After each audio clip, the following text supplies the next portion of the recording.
اعوذ باللہ من الشیطان الرجیم بسم اللہ الرحمن الرحیم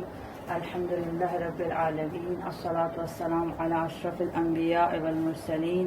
وعلی آلہ الطیبین الطاہرین اللہم صل علی محمد وعلی محمد وعجل فرجہ۔ زکوٰۃ کے مورد میں یہ آج آخری جو اس کا مربوط اس سے ہے اور اس سے تعلق رکھتا ہے وہ ہے زکوٰۃ کا مصرف۔ زکوٰۃ کا مصرف یعنی زکوٰۃ کو کہاں استعمال کیا جائے۔ یہ تو چلے ہم نے جان لیا کہ کتنی کتنی زکوٰۃ نکالنی ہے، اب زکوٰۃ کو استعمال کہاں کرنا ہے۔ تو زکوٰۃ کا مال 8 مقامات پر خرچ کیا جا سکتا ہے،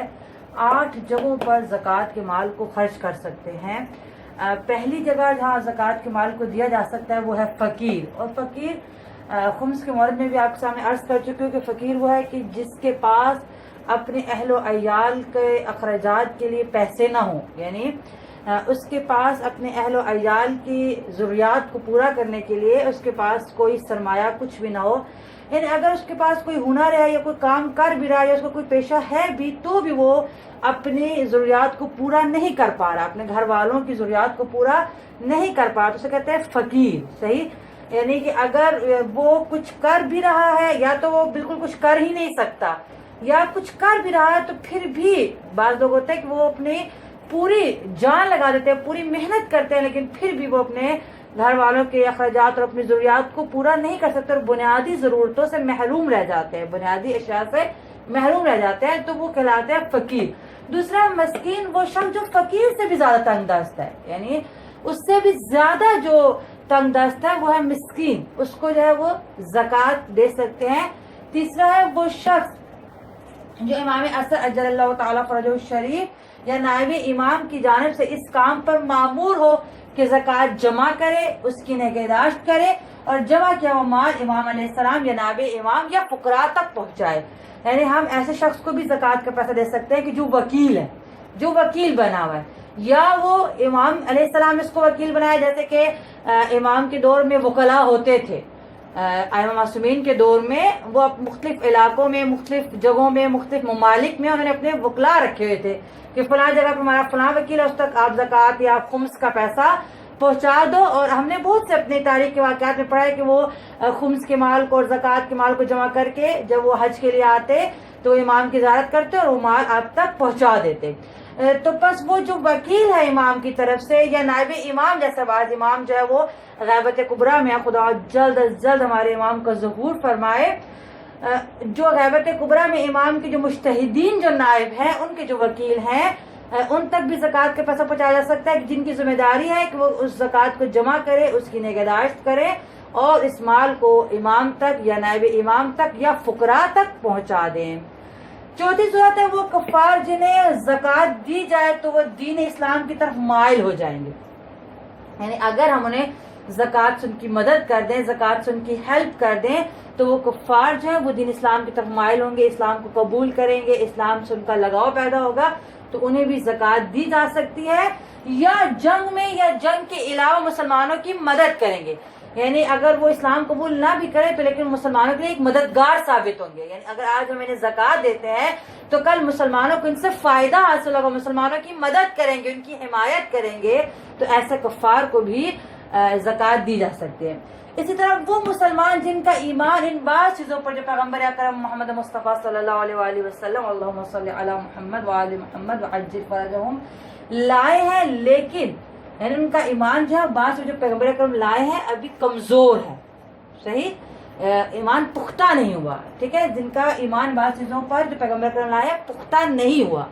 لیکن اگر انہیں زکوٰۃ دی جائے تو ان کے ایمان کی تقویت کا سبب بن جائے، یعنی ابھی ان کا ایمان پختہ نہیں ہوا، مسلمان ہے، اسلام قبول کر لیا ہے، لیکن بعض چیزوں پر بھی ان کا ایمان پختہ نہیں ہوا، اگر ان کو زکوٰۃ دی جائے تو ان کی ایمان کو تقویت ملے گی اور ان کا ایمان پختہ ہوگا، تو ایسے مسلمانوں کو بھی زکوٰۃ دی جا سکتی ہے۔ صحیح، یا جو مسلمان امام علی علیہ السلام کی ولایت پر ایمان نہیں رکھتے، امیر المومنین علی بن ابی طالب علیہ السلام اللہم صلی علی محمد وآل محمد وعجل فرجہم، ان کی ولایت پہ ایمان رکھتے، مسلمان ہیں لیکن ان کی ولایت کو قبول نہیں کرتے، لیکن اگر انہیں زکوٰۃ دی جائے تو امیر المومنین علیہ السلام کی طرف مائل ہو جائیں گے اور ان پر ایمان لے آئیں گے، یعنی زکوٰۃ دینا ان کا ایمان کی طرف جانے کا سبب بنے گا۔ مسلمان ہے وہ